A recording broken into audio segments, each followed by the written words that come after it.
All over Europe, there are places that remind us of a forgotten time. Places rich in history that were destroyed because of war, money, or political tension. Places like this, the Haludovo Palace Hotel. Pointed out, or rather intimated that Penthouse is out to win the Cold War with sex. And I think that in the end, isn't it better to do it with sex and love and beautiful girls than with guns? You know, it makes a hell of a lot more sense to me that way. Good afternoon. My name is Natasha. Would you like something to drink? The resort was opened in 1972 by Bob Guccione, the founder of Penthouse magazine. After going through a number of owners and being used as a shelter during the Yugoslav wars, it was finally closed in 2001. Since then, it has been an eerie reminder of a forgotten era. While open, it offered several indoor and outdoor pools, a giant casino, multiple restaurants, its own bowling alley, and everything else you could need for a decadent life of debauchery in the midst of socialist Yugoslavia. And if all of that wasn't enough to tempt you, each guest would be catered to exclusively by a team of Penthouse pets. Let's say it's a blow for thawing out the freeze between the East and the West. I couldn't figure out how luxury, communism, and porn all came together. And I guess curiosity got the best of me, because while I was on a road trip around Croatia, I decided to come and check this place out for myself.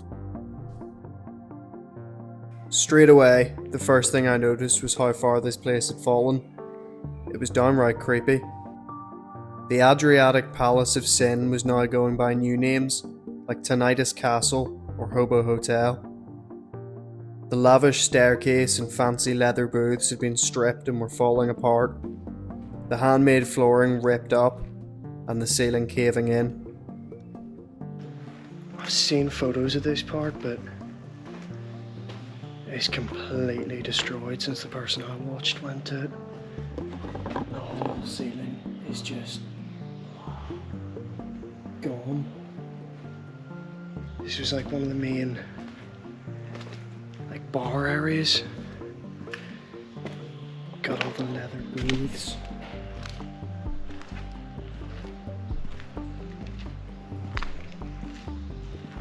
I went out to the once stylish garden, but like everywhere else, it had been replaced by graffiti and overgrown trees. The swimming pool's destroyed. Remnants of fires and parties through the years now overshadowed everything. Let me go upstairs and try not to die.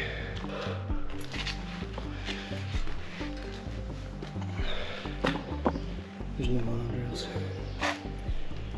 from this point on. Fuck. If you slipped on those, you're just fucked. Elevator shaft.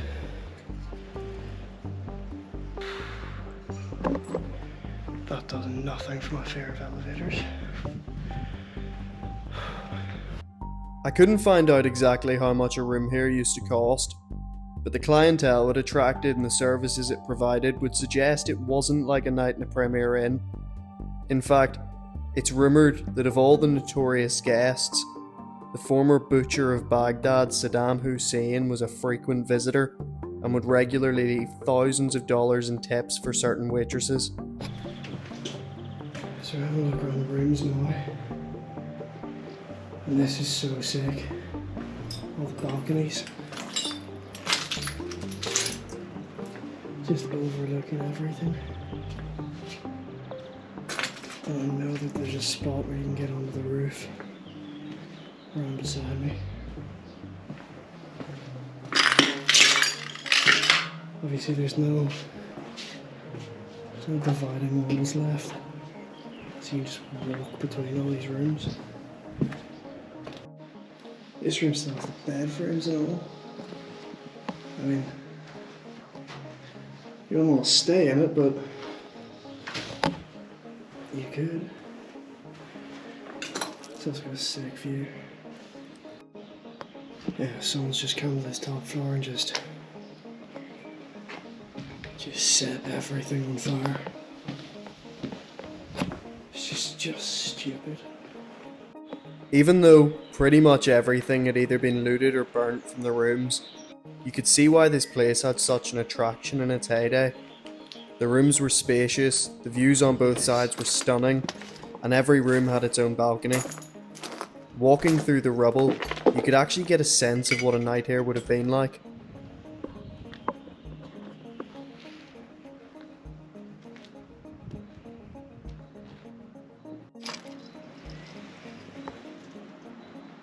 Do we dare? We dare.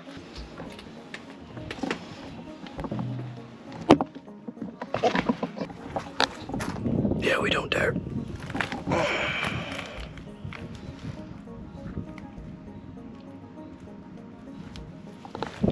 I just domed myself on that. Fuck that. Then my adventurous side got the best of me, and I made a big mistake. I found a tunnel. Guess we'll follow the green. What is this place? I can't tell.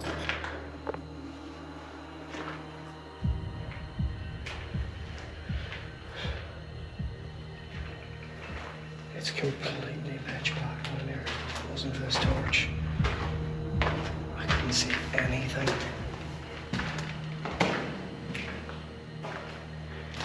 But this tunnel just seems to go on forever.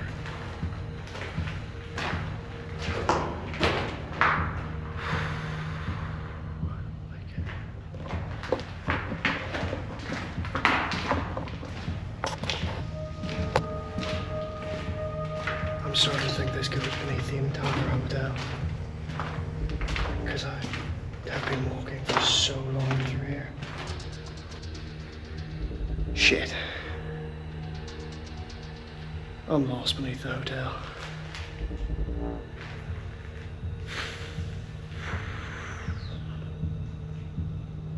It's so dark that I just can't even figure out what way I came.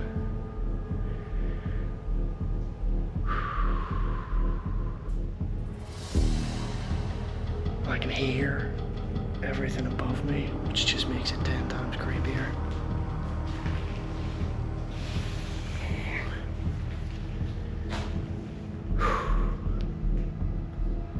Yeah, it's pretty safe to say I don't like this.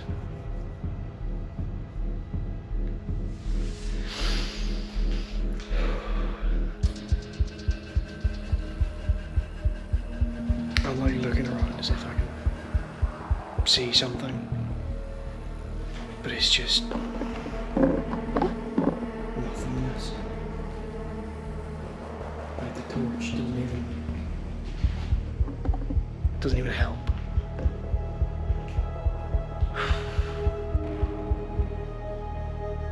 Alright, I'm gonna try and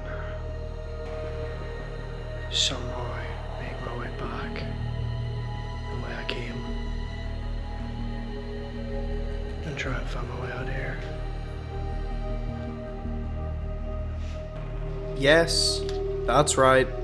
I got lost beneath the hotel because a tunnel piqued my curiosity a little too much. I can't lie, this was actually really scary. Because I was underground, there was legitimately no light other than the occasional beam coming through a broken floorboard and the torch on my GoPro, which actually died after about 20 minutes. I keep hearing loads of noises and I keep forgetting that there's other people here at the same time. Every time I hear someone like walking above me, it just sends shivers down my spine. What is this? I don't even know if you can see this on camera, it's so dark. There's absolutely nowhere in here that feels safe to walk. I'm on concrete at the minute, but I don't know how many floors this goes down, and from the look of the roofs above, like the whole place could just collapse.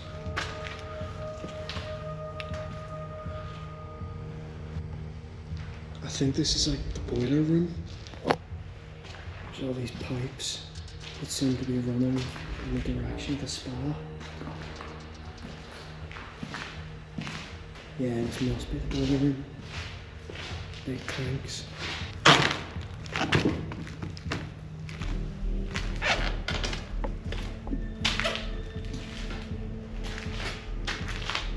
It's like sinks or something. Oh god, the stairs down. How deep does this place go? But this has to be the bottom floor.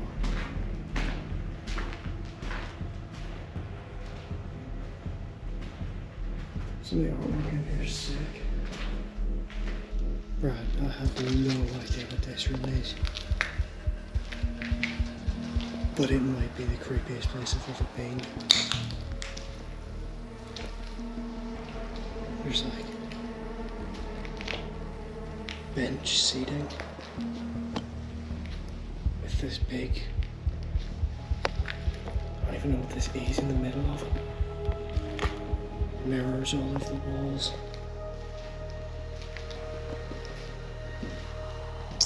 It's fucked down here. Nah, this place is so creepy.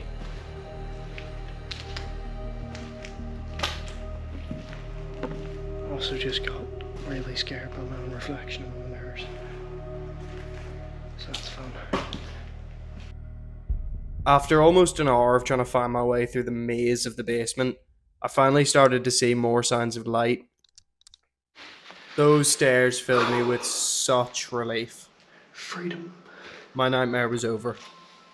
There was probably more of the resort to explore, but my camera was dying, my anxiety was high, and every shadow was starting to scare the fuck out of me. So I decided it was time to leave. After seeing it all for myself, I've been left with more questions than answers. How did this place go so wrong?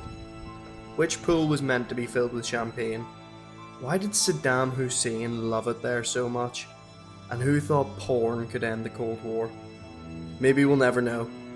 Join me next week as I explore more of the dark history this country has to offer. And remember, don't go down tunnels in the dark.